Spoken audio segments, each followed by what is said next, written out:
All right, everybody, welcome back. We're gonna look at the BRN-180 upper receiver. I absolutely love this upper receiver. It's probably one of my favorites. First of all, a couple of big thank yous. Head on over to Brownells and use code BOP10 if you want the Gen 2 or the Gen 3 BRN-180. I don't have a Gen 3 BRN-180, but I do have a Gen 2, and I can't thank Brownells enough for sending this out. Roy, who used to work at Brownells, did end up sending this out to me, and he's awesome. So this was their limited edition OD Green Cerakote that they had custom Cerakoted by, I believe, PWS. So you could get this in a very limited edition OD Green. It's been fantastic. It's been nothing but a workhorse. I think I have about 4,000 rounds through this upper receiver. It's awesome. There's nothing else I could say bad about it. So let's go kind of tip to butt. We'll talk about it real quick. Just running a single port Reardon brake on here. One of my friends gave it to me. I liked it. I timed it with a shim of some sort. I don't know which one. This is the ProTac HLX. This is a 50,000 Candela model. I really like it. It's not insanely heavy. It works on here. I'm running it on an Aerosocket inline scout mount. I do have their tape switch up here. I like their tape switch in this spot right here because this is how I run my hand on my gun, and then if I have to, I can bring it back and I can actuate the light if need be. I don't want my fingers resting on top of the light. And then I'm running just a little Magpul keeper of some sort. They were like $5 for 5 of them or something like that, or maybe $10 for 5. I have no idea. Unity vertical foregrip. I like this one. This is their VFG. I have run this on quite a few different guns, and it's pretty fantastic. It's ultra lightweight. It's ultra slim. It just feels good. It has texture up front, and that's just what I like about it. Now I'm running the Aimpoint Duty RDS. I've been digging the Duty RDS. I don't actually love how it looks, but I don't hate it either. You know, it's just in between. I think the Patrol Rifle optic looks better, the PRO, but I like how this is on here. I've run this with an EOTech. I think I've run this with a couple other optics. It's not terrible, but you know, I like how this one looks. I'm running it on a 193 ScalarWorks Comp M5B mount. So this is the Comp M5B. It works for the Duty RDS and I believe one other optic that Aimpoint puts out. It works with this and it just works. It works good. I like it. I don't like the absolute co-witness mount that Aimpoint decided to put on this thing. So I went with this one. Upper receiver is not insanely heavy. By itself, I believe the upper receiver is a specific weight. I don't know, I'll have to look that up. But as a whole gun, the weight should be up on here. I believe it's around 9-ish pounds, just a little bit over as an entire gun with a magazine. So it's not bad. The light definitely is very lightweight. I feel like this light might be actually a little bit lighter weight than some of my mod lights, but it works really well and it's bright. All my lower parts kit stuff, Geisley SS, no, I'm sorry, this is not the SS. This is the Brownells exclusive edition of the Geisley trigger. So Geisley makes a trigger, I believe it's called the G2S.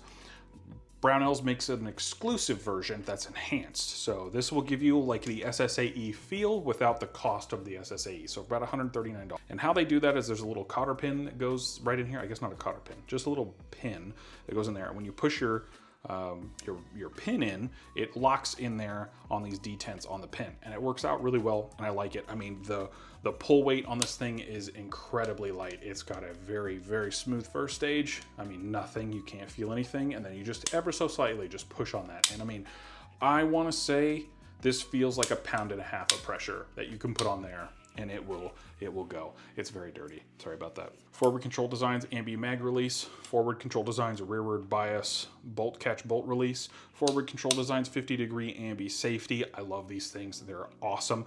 Forward control designs, OD green pins. You may be wondering why this isn't green or this isn't green. It's because I didn't see them in green anywhere, and if they were, I probably would have bought them. Midwest Industries Alpha AK stock. I have lost the other one of the things that go on here. I just lost it. I don't know where it went. It backed out. I put this one in with some blue Loctite, and that's where it stayed, and I haven't really noticed. It slides out. It does what it's supposed to. It's good. I like this stock, but to be 100% honest, I wish I could get a lighter weight one.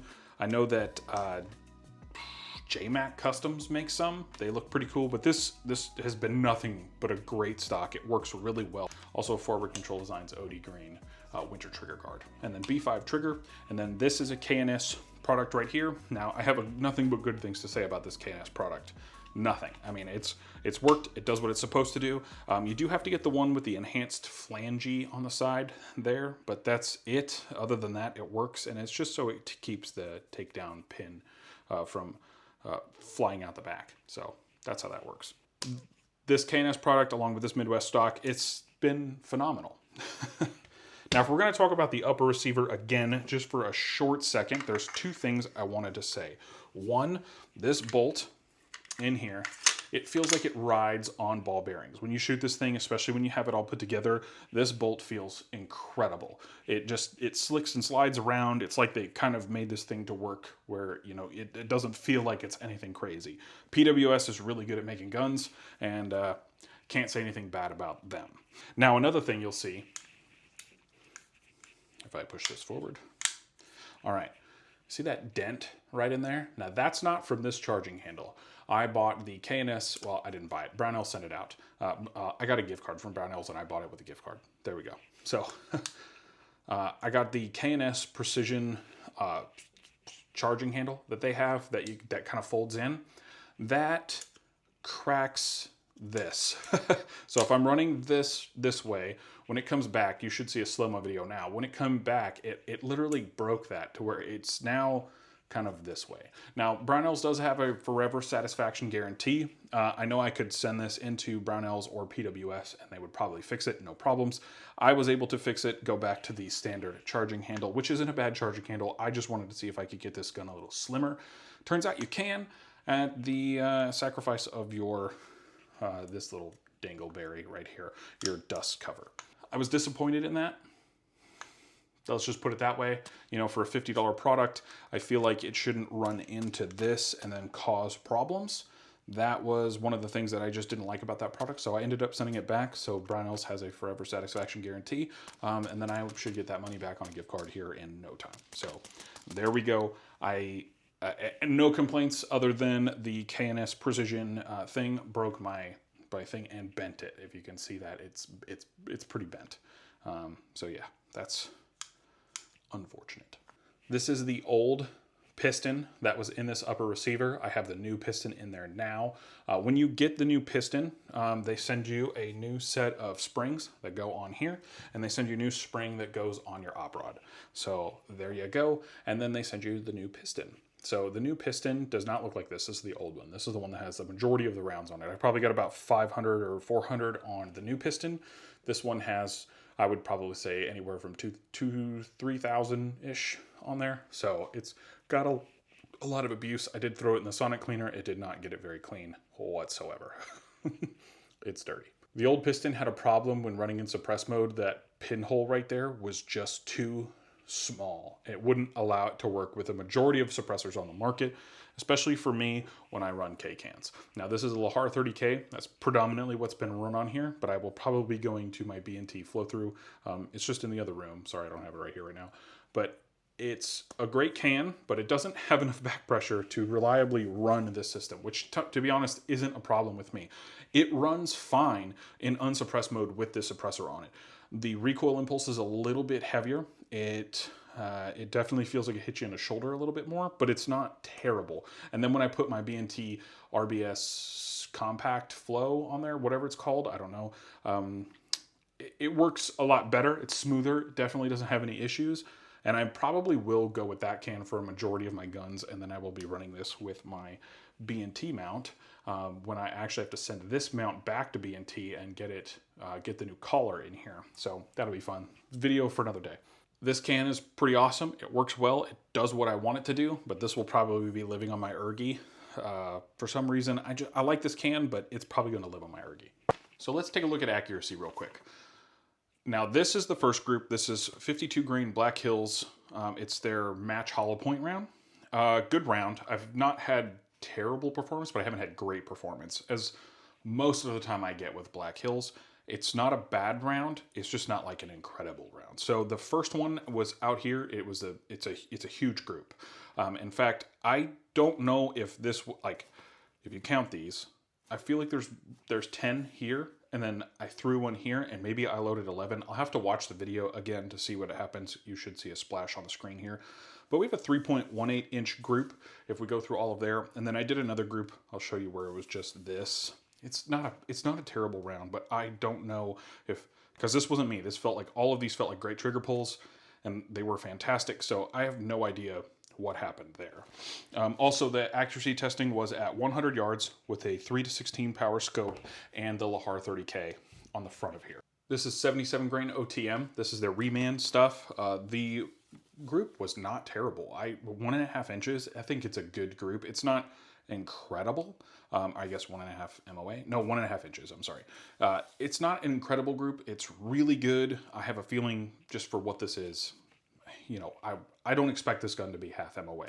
Now this is Badlands 75 grain OTM reman.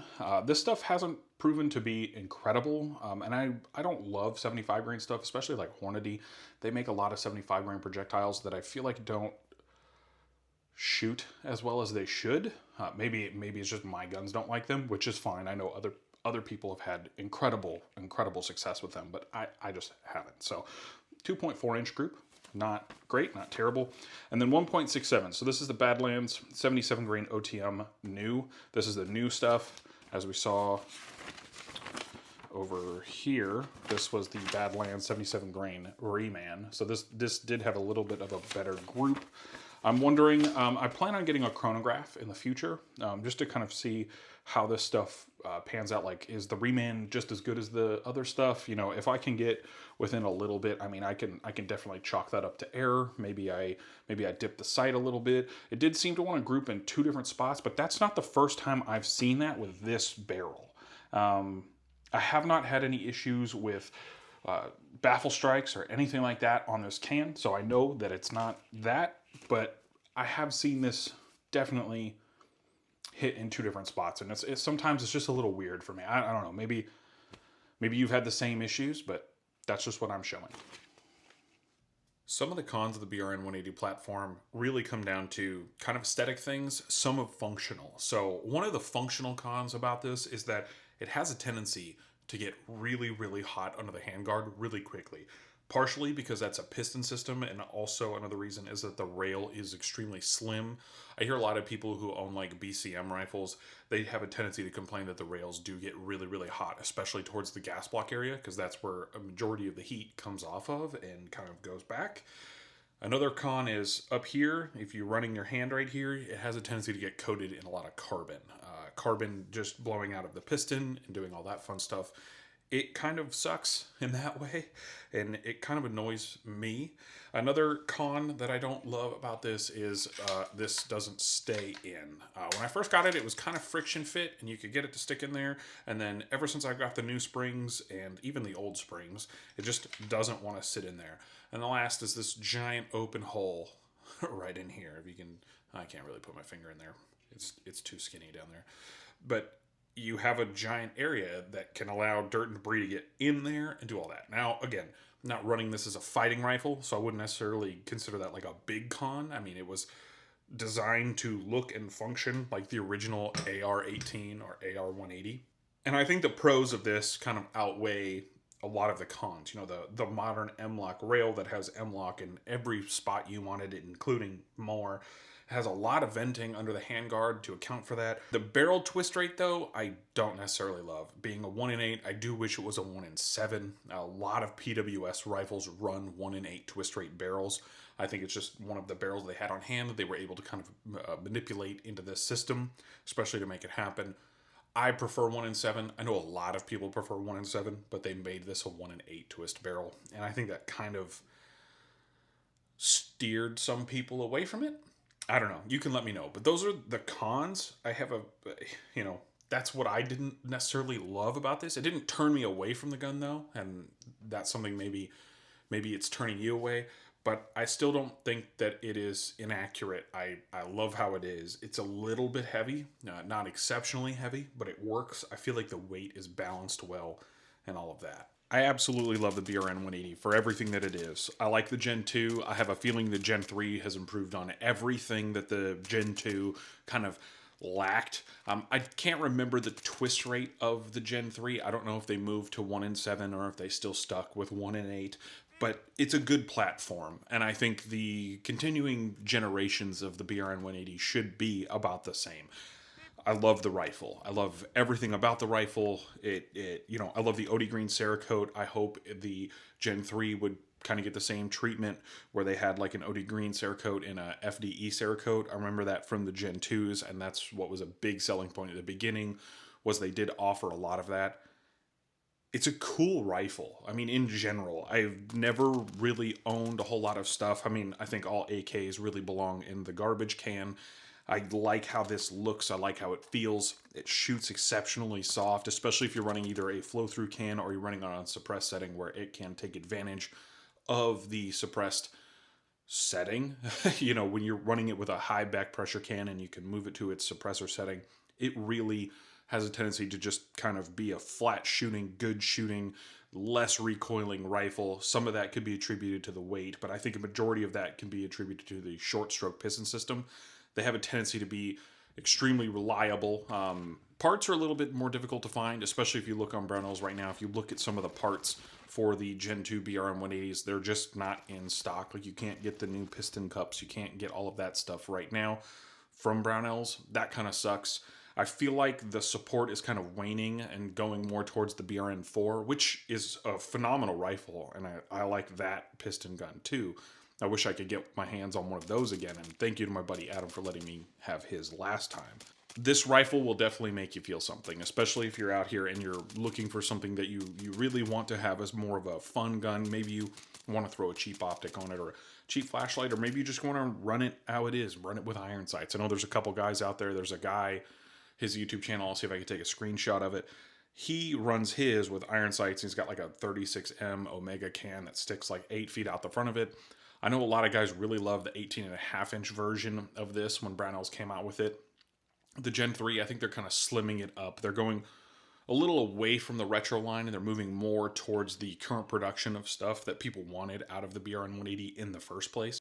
I like the BRN-180, especially on the right side charging handle, because I'm left-handed. It also works out really well for me being left-handed, that this works with me and doesn't put a bunch of gas into my face, especially running suppressed, maybe not the highest back pressure can, but still enough to give me gas a little bit out of the ejection port. So take it for what it is. I think they could have refined the Gen 2 a little bit more. I know they came out with the Gen 2.5, which they made some small internal upgrades and things like that. But it's still a fun gun. I still think it's the GOAT in terms of BRN 180. It's not like if I were to have to pick up my rifle and go to war and lose 50 more pounds, I think that this would not be the one that I would take with me. But it would definitely be like a good ranch rifle if you needed to have that for anything. I personally don't love old guns. I like modernization of, like, that's why you see my modern dissipator, my 20-inch. That was more of like a gun that I had in basic training, but I try to update and have fun with the rifles and things that you could definitely make now. I'm not a big collector guy. Like, I'm never going to own an AR-180 or an AR-18. This seems to fill that niche for me and do what I want it to do. I'm not a big historian or military collector. This is what I like out of guns, and I think the Gen 3 is also pretty good. I do wish on the Gen 3 they kept the left side or the right side charging handle for, aesthetics, but I know why they went to the right side charging handle. That's what everybody wanted. The majority of you guys are wrong-handed anyway, and I'm the only one with correct hands, so that's fine. But please head on over to Brownells, use code BOP10. I still think the Gen 2 is probably one of the best AR alternate platforms that you could probably get your hands on. I know a lot of people also want this in 308, but if you head on over there, use code BOP10, save yourself some off. I know right now this is releasing probably around the 15th or the 16th, whenever I can get finished editing this. I know a lot of people will take advantage of maybe like the 15% off coupon that they have going on right now, but it's a pretty awesome upper, and I don't think you would ever be dissatisfied if you were to get one. And check out the links for the podcast and all the other stuff below, or if you just stick around on this YouTube channel, you'll see every week we upload a podcast. And we talk about random stuff on there, mostly guns. Thank you guys for sticking around. I love you all, and as always, be a hoodlum. I like that a lot.